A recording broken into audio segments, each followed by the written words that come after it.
everyone, welcome back to my channel. Thanks for watching. So I got a lot of comments last week on the video, and I've been following a little bit what I'm seeing on social media.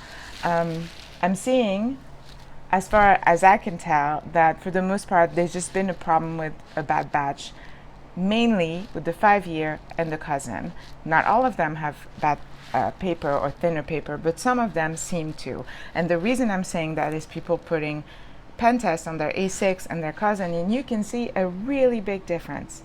I'm also seeing a lot of people that are putting pen test, like, see it and you can't see any difference. Like, what am I supposed to see here? So I don't know what's going on exactly. I don't have the cousin, and my 5-year is 2 years old, so my paper is fine. All I can tell you is this is the Sanzen paper. If you have an A6 or a cousin from this year, it was already the new paper. The weeks, it's the first year that they're doing it. So again, I do think there was an assembly line problem. It made me think.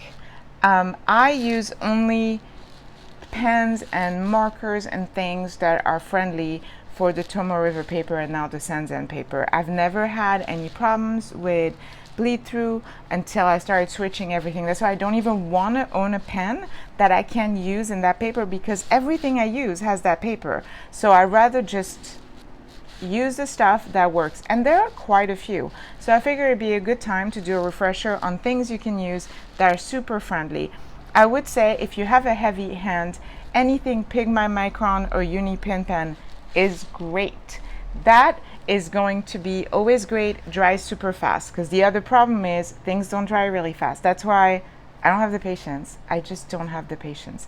That's why I don't use fountain pen that are more than fine or extra fine, because when you go to medium, you will need to use blotting paper, especially if you're like me and you are impatient. And I do use blotting paper in my weeks because I have a tendency to write here, right there, and so I just do this, and then I go back and I can work again, because smudging will happen. I mean, if you look at the Coffee Monster School Helen, she smudges once in a while when she's working on her cousin. That is part of the paper. So if you want to avoid these things, I can show you what I use as somebody who has no patience and cannot overthink when I'm doing my journaling. And I have quite a bit. There are a lot of things you can get, and I can also show you what I use for coloring.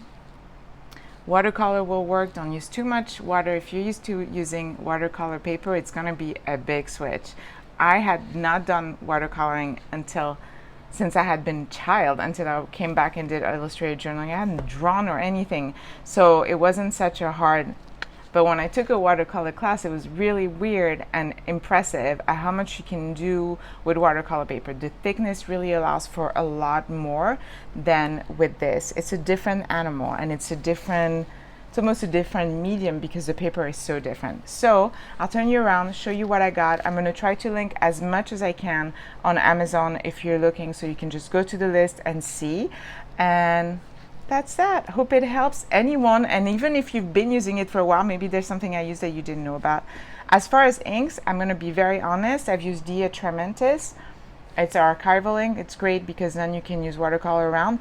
But honestly, for my Pilot vanishing points, I use the Pilot ink things. Like, I buy the pack.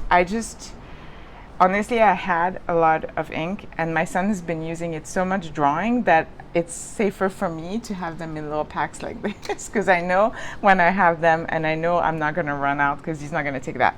So I'm going to turn you around and show you the pen, markers, glitter pens that you can use that are super friendly, and hopefully it makes your life easier.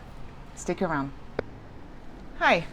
So I figured my illustrated journal, which has the Sanzen paper from this year, is a good example. One of my most watched video is one where I reviewed the Sarasa, Zebra Sarasa clip pen. I still think they're some of the best pens out there. They have a lot of colors. In fact, when I was kind of doing research for this video, I noticed there's like new colors I haven't seen.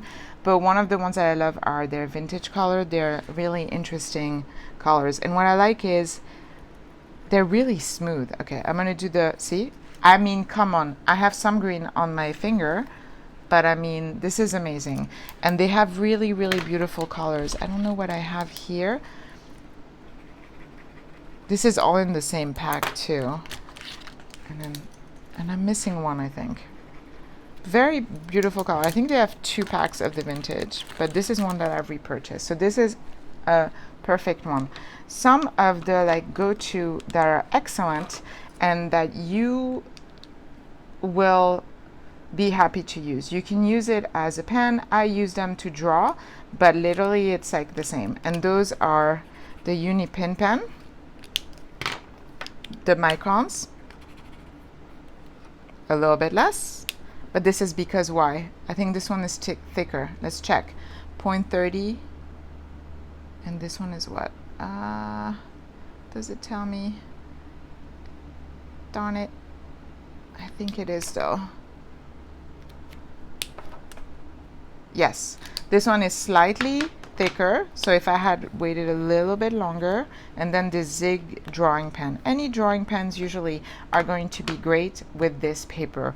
I've seen people that use it to draw, like I do, because it is waterproof once it's dry.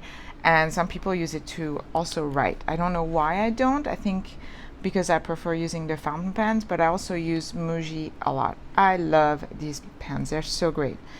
Now, they're very dark and they dry quite fast, because this is the thinner one. This is the 0.38. Very, very good. I buy them in little 5 packs that I will, of course, link in the Amazon list. My kids have been stealing them, so I've had to hide them a little bit. Like I'm seeing on my son's little thing, he has one here. But the other day, I was emptying one of his bag for him to look for something, and there was 4, and I was like, what? This is another great option, Jelly Roll Sakura for glitter. Yay, I love these. I have a lot of those. Now this I would wait a little bit longer, see? Because it will smudge. And again, this is part of like the learning curve of this paper. It is an exceptional paper. It has this beautiful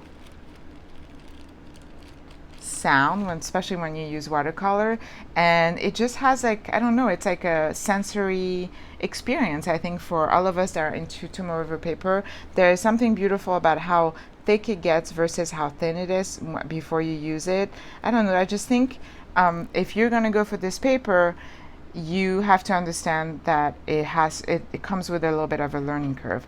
Another one that's great that I use for glitter, because I love it, are the postcard markers. They have glitter pens. Hopefully this one's not gonna go crazy. Sometimes they go crazy. Now, same thing, I would say you have to wait a little bit, see? Because otherwise, although I do use it to do some stuff like that, I put 2 markers together and then I smudge it, and also love how it looks like. If I had like a eyeshadow that looked exactly like this. So let's wait. Let's put it again. And these are, I love these. I wait. Another one that I use a lot are the Zig Clean Real Color Brush. They're so nice. They're watercolor, so they're basically water-based markers. That's why, like, you can't use a Copic marker on this paper, like, at all. I have seen people do it, but basically you have to put literally a cardboard, because it's gonna bleed through so much that it will bleed through this paper and bleed through again. And if you do that, that means, like, let's say I'm gonna draw with a Copic marker here, I put a cardboard, and then this page is done. It's only one side, because I've seen people do it, but this is what you're gonna get. The mid liners are also great, and I'm gonna show you the back eventually, but you'll see they should be all good. Some that I use a lot, especially in my weeks, are the Papermate, and I have the Flare, I guess they're called.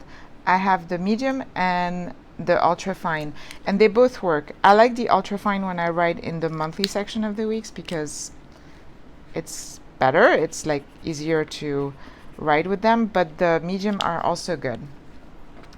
A great option if you like to write with a pen is the Energel Clena. I discovered this through Helen from the Coffee Monster Co. It's also great. Yeah, we see this again. This is the Sanzen, and then of course the Hobonichi pen. I have like all my stash here since the last video, and of course all my Hobonichi pens are usually have no ink on the black. So I'm gonna go here. And you can get refills on, well, I think on a lot of stores, but on Jet Pens. I can't remember what it is, but if you do a search, you'll find it. 2 other markers and coloring items that you can use are the Tombos. Just so you know, the Tombow are super long. So when you get those, I remember, like, you can't put them in any just pen pouches. These are great. You can use them as highlighter. You can use them to write with. You can use them to color. I've done all of them.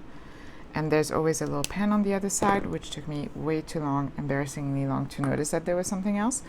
The Faber-Castell Pit Artist Pen are great. They're with India ink. I love these. In fact, I'm kind of hoping that during the Amazon sale, the big box goes on sale, because they're a little bit pricey in my opinion, but they're great. When I first, for a big story right now, when I first discovered the Hobonichi was through My Life Mitts and Pele's Blue. And Pele's Blue is the reason I started doing the illustrated journal, because I was looking at her illustrated journals and I thought it was like the most impressive idea. I was like, I want to do that. And she used the Faber-Castell Pit Artist Pen a lot, which I really admire, because the thing with those is they are very drying, and once they dry, you can't put water and reactivates, which you can do with the Tombow or with the Kuretake Easy Clean Color Real Brush. So yeah, so I'm going to put a list together. One of the reasons I also did this today is because there is a sale coming, and I don't know how you guys shop on Amazon, but you know, I buy the stuff that I need. But once in a while, if I really want something, what I do is I'll put them in my cart, and when there's sales, I see if the price has dropped, and that's how I do it. But let's look at the page, and this is the kind of bleed through you can expect.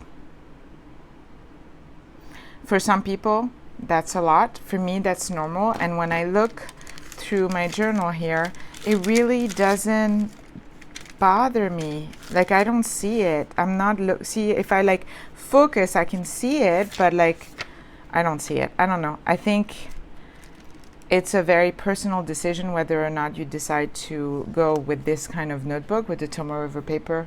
Sorry, Sanzen paper. I'll always call it Tomoe River paper, I think. But hopefully that helps if you're not sure which pen to use, and hopefully seeing them in real life helps. Again, if you want a selection of different color pens, the Zebra Sarasa clip pens are great, but that's quite a bit you can use, in my opinion, for, you know, one type of paper. I don't know. Yes, you can't use everything, but these work really well. So that's that. Hopefully it helps. Again, I said that again. Thanks for watching. Bye-bye.